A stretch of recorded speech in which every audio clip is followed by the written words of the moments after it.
অবহেলা করে স্বামী কি অবহেলা করে? বহুত প্রকার অবহেলা করে। অবহেলা ওর স্বামী তা বিদেশের প্রবাসে স্বামী তোর দিকে তোর সুখের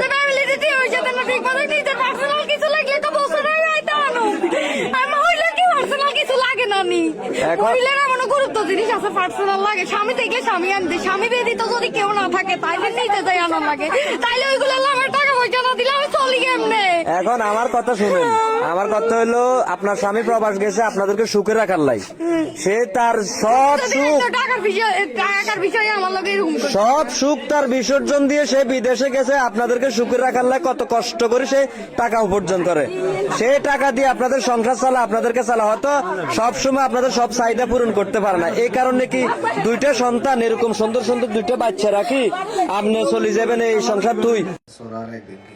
সারা বছর যখন মাংনা খানা চলছে কোনো সমস্যা ছিল না, যেই ধরা খেলো তখন এই জামার উপর কলঙ্ক দেওয়া হইলো। খুব আর এইসব মাথার চোখ এগুলো সারা বছর যখন মাংনা খেলছিল তখন জামার কথা মনে ছিল না।